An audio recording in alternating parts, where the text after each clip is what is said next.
Galactic Council shocked when a human befriends the apex predator. The Grand Chamber of the Galactic Conclave was a monument to intimidation. Polished obsidian floors reflected the cold, internal light of 1,000 glowing energy conduits that snaked across a ceiling so high it seemed a starless night sky. Tiers of seats, each designed for a unique physiology, rose into the gloom, occupied by the silent, judging figures of the galaxy's most powerful species. They were a menagerie of biological impossibilities, crystalline intellects, gaseous philosophers, and hulking insectoid warriors. At the chamber's focal point, on a raised central podium, stood High Counselor Vorlag. His reptilian scales, the color of cooling magma, absorbed the light, making him a figure of shadow and strength. At his feet, coiled like a living weapon, was Xylo. The Vexalisk was a creature of sublime lethality, its sleek white body a cascade of muscle and razor-sharp fins. A low, psionic hum emanated from it, a constant thrum of restrained violence that made the air feel tight and charged. The Vexalisk was Vorlag's ultimate status symbol, a testament to his power to control the uncontrollable. "We acknowledge the Terran delegate." Vorlag's voice echoed, a dry, guttural sound. He gestured dismissively toward a small, bipedal figure standing before the podium. "May you learn much from observing your betters." Elias Thorne, the human, inclined his head. He seemed utterly unfazed by the oppressive grandeur of the chamber or the barely concealed contempt in the High Counselor's tone. He saw the conclave not as a hall of gods, but as a room full of beings posturing to hide their own insecurities. And in the Vexalisk's intelligent sapphire eyes, he saw not a weapon, but a fellow creature, chained by reputation. "High Counselor," Elias said, his voice clear and calm, cutting through the heavy silence. "Forgive my forwardness, but I must ask. Your companion is magnificent." A murmur rippled through the delegates. Protocol had been broken. "May I have permission to greet it?" The murmuring died instantly, replaced by a stunned, galaxy-wide silence. Vorlag's head snapped down, his own eyes narrowing to slits. He processed the request, and a slow, cruel smile spread across his thin lips. This was perfect, a public lesson. "Human," Vorlag sneered, the word an insult in itself. "You speak of the Vexalisk. It is not a pet to be greeted. It is a weapon. But by all means," he made a grand, permissive gesture, "greet it. Perhaps it will teach you a lesson in humility." A hush fell over the conclave as Elias Thorne descended from the Terran platform. The only sound was the soft, rhythmic tap of his boots on the obsidian floor, an insignificant noise in the cavernous space. Every delegate, from the silent stone beings of Cygnus X1 to the shimmering energy forms of the Hadar systems, was utterly captivated.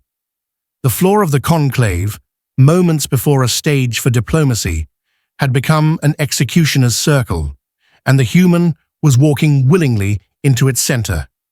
As Elias approached, Xylo rose. It was a fluid, silent movement that was far more terrifying than a roar. The Vexalisk unfolded to its full height, its draconic head level with Elias's own. The low psionic hum it had been emitting intensified, becoming a physical pressure that made teeth ache and vision swim at the edges. A ripple of discomfort spread through the assembled delegates. This was the prelude to a Vexalisk's killing strike. Its sleek, white scales seemed to bristle, and from the pads of its powerful feet, claws, the length of daggers, extended with a soft, sinister snick. Elias did not falter. He saw the tension, the fear-aggression coiling in the creature's powerful muscles. 10 feet away, he stopped.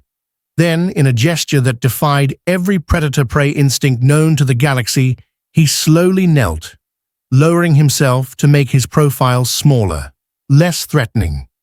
He extended one open, empty hand, palm up. He did not speak, for words were for the brutes in the gallery. For the being before him, he used a different language. "I see you," he thought, focusing his entire will, his entire empathy, into a single, silent projection. "I see your strength and your beauty. I mean you no harm. I am not a cage. I am not a master. I am a friend."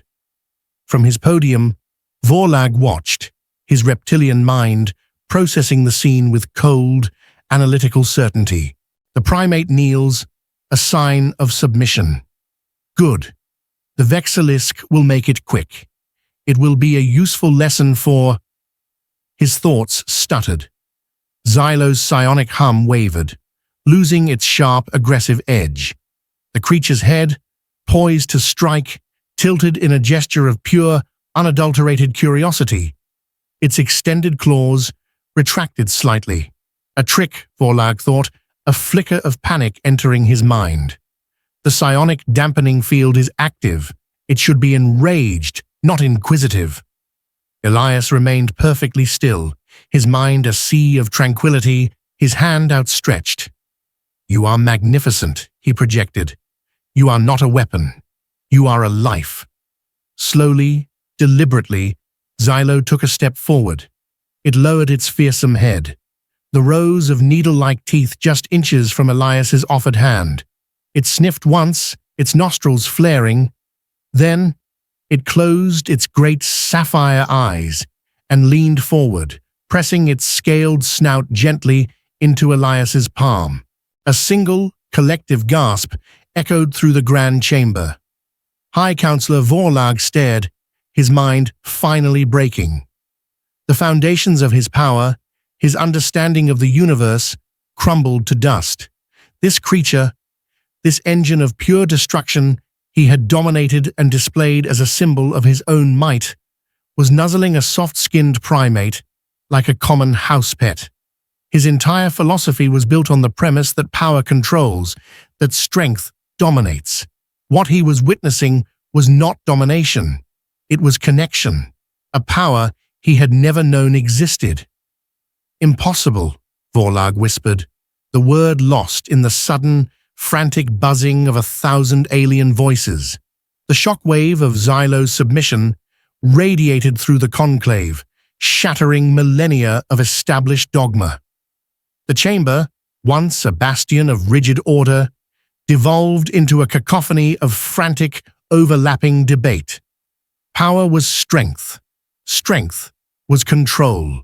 This was the fundamental axiom upon which the conclave was built.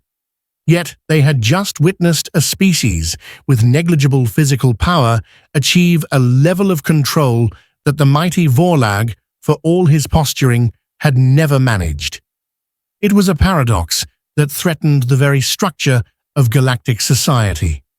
From the insectoid delegation, a being named Cathar clicked his multifaceted mandibles, commanding attention. He was a xyloped, a species renowned for their cold logic and detachment. "This phenomenon is unprecedented," Cathar's translator buzzed, his voice devoid of the panic infecting the others.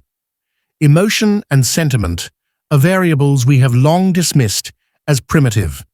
We have just received data proving that assessment is flawed. Logic dictates this. Bond must be studied under controlled conditions.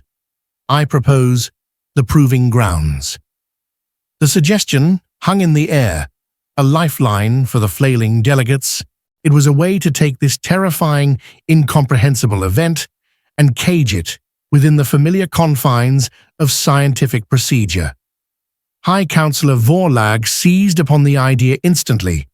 It was a way to regain the narrative, to re-establish his authority.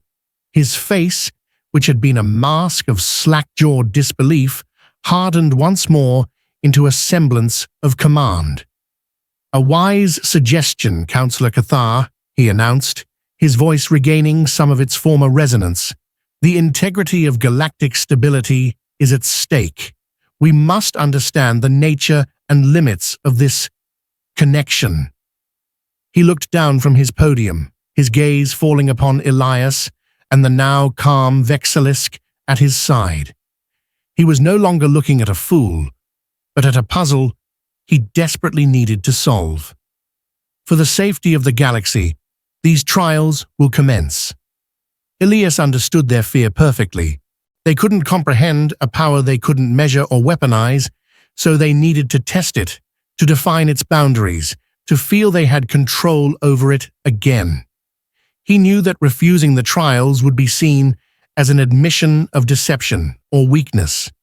To earn their respect, he had to play their game, but by his own rules.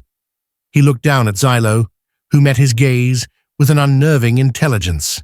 The Vexilisk gave a soft, chuffing sound, a clear affirmation. Elias Thorne stood up, brushing the dust from his knees, and faced the hundreds of watching aliens. We accept. The proving grounds were less a room and more a pocket universe of cold, hard light. Elias and Xylo stood on a glowing platform at the center of a seemingly infinite white space. In the unseen observation gallery above, Vorlag stood beside Cathar, watching the holographic displays that showed every possible angle of the trial. The first test is separation and synergy, Cathar's translator stated. The environment is a psycho-reactive labyrinth. It will attempt to isolate them and exploit their individual fears. Success requires they establish a method of communication that transcends sight and sound. As he spoke, the white void fractured.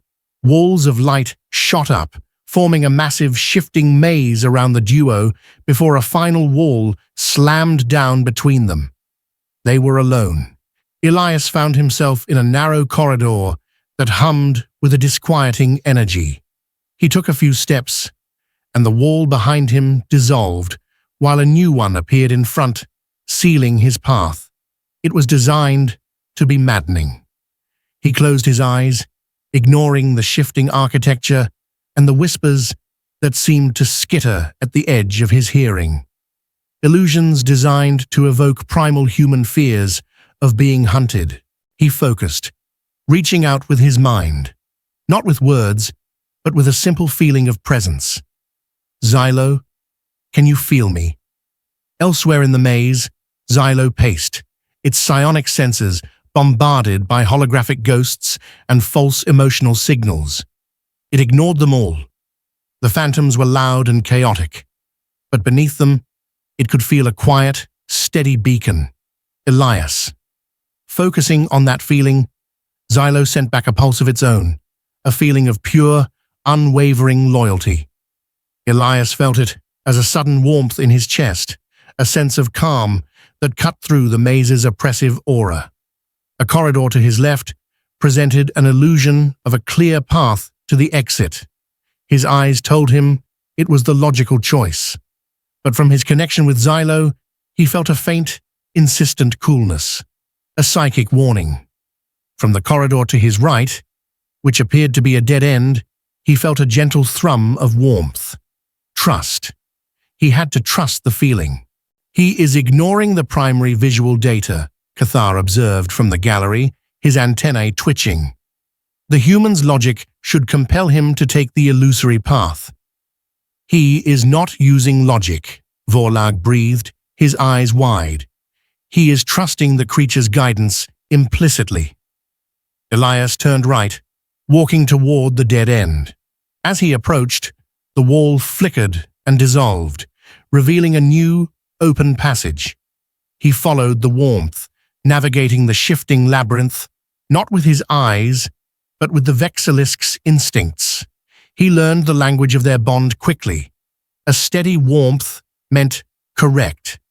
A sharp chill meant danger, and a rhythmic pulse meant wait. Together, though separated, they moved through the impossible architecture like two halves of a single being. He was its logic, It was his senses. For an hour, they were tested, pushed, and nearly broken by the labyrinth's psychic assaults, but their connection never wavered. Finally, Elias saw a circle of true light ahead. The exit. He broke into a run, emerging back onto the central platform where they had begun. At the exact same moment, from a corridor on the opposite side of the platform, Xylo emerged, shaking its draconic head as if clearing it of a bad dream. They had solved the maze from different ends, guided by nothing more than a bond the Conclave was only now beginning to understand. The white platform dissolved, and the proving grounds transformed once more. The air grew thick with the smell of sulfur and superheated rock. A sky the color of a fresh bruise pressed down on them, and a sizzling acidic rain began to fall. They stood on the precipice of a vast volcanic wasteland. Jagged obsidian mountains clawed at the sky, and rivers of molten rock carved glowing orange scars across the landscape. In the distance, a great volcano spewed a plume of black ash. The second trial is adaptation and sacrifice. Cathar's voice boomed from an unseen source. The objective beacon is located at the summit of the primary caldera. Survive, adapt, succeed. The acid rain intensified, hissing as it touched the ground. Elias's uniform began to smoke where the droplets landed. "Shelter now," he yelled, though Xylo was already moving. They scrambled under a massive rock outcropping. Elias surveyed their surroundings, his mind racing. The simulation was pulling from galactic geological records. This was a faithful recreation of a genuine Class 7 death world. He spotted the wreckage of a crashed survey drone nearby, its metallic plating pitted but largely intact. "Xylo, the hull plates, we can use them for a shield," he shouted over the storm. The Vexilisk needed no further prompting, using its powerful claws to tear sheets of metal from the drone's fuselage. Working together, they fashioned a crude, overlapping shield, angling it against the acidic downpour. Under its protection, they began their trek toward the distant volcano. Their journey was a testament to their partnership. When they encountered a chasm of molten rock too wide to jump, Elias used his knowledge of physics to create a counterweight system with loose boulders and wreckage, forming a temporary bridge. When a pack of silicon-based predators, skittering creatures of living crystal, emerged from the rocks to hunt them, Xylo met them with a fury that was both terrifying and beautiful. Its psionic blasts shattered the crystalline hunters, and its bladed tail was a blur of defensive arcs, keeping Elias safe within its guard. After what felt like days, they reached the foot of the volcano. The final ascent was a treacherous climb over a series of narrow, crumbling rock bridges spanning rivers of fire. The beacon pulsed with a faint blue light from the caldera's rim above. They were on the final bridge when the ground shuddered violently. A fissure raced up the rock beneath them, and the bridge began to collapse. As the stone gave way, a geyser of lava erupted from the chasm below. Elias had no time to react, but Xylo did.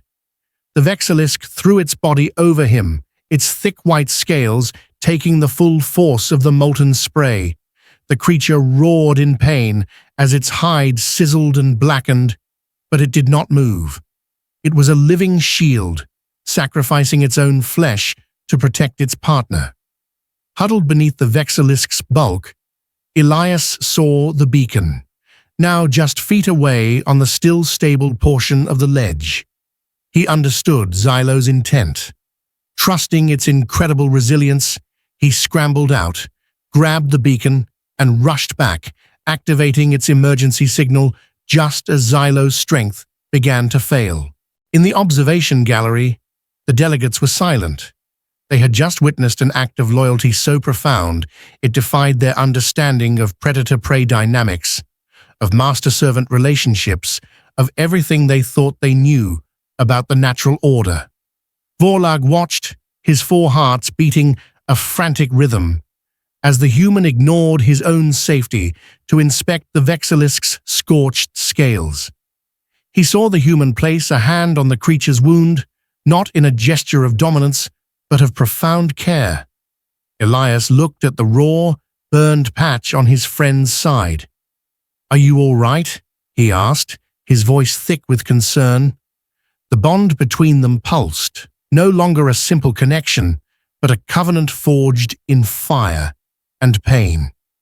When Elias and a recovering Xylo were brought before the conclave again, the chamber was unrecognizable. The rigid tiers of seating had been reconfigured into a more open, circular arrangement. The light from the conduits seemed warmer, and the delegates no longer sat in stiff, formal postures, but conversed in hushed, earnest tones.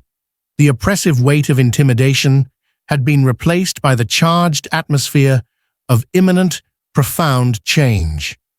High Counselor Vorlag stood in the center of the chamber, alone. Xylo was not at his side. The Vexalisk now rested in a specially prepared habitat, tended to by the conclave's best xenobiologists and visited frequently by Elias. Vorlag's choice to appear without his living weapon was a statement more powerful than any speech.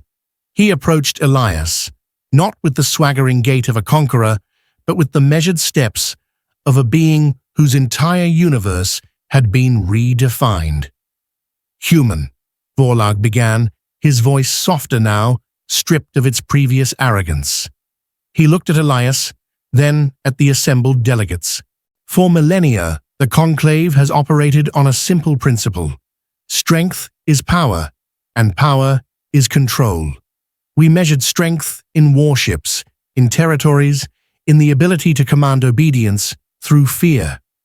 He paused, his gaze sweeping the room. "You have shown us a different kind of strength, not of weapons or of dominance, but of connection, of trust, of sacrifice." He locked eyes with Elias. "This is a power the Vorlag, that the conclave, has overlooked.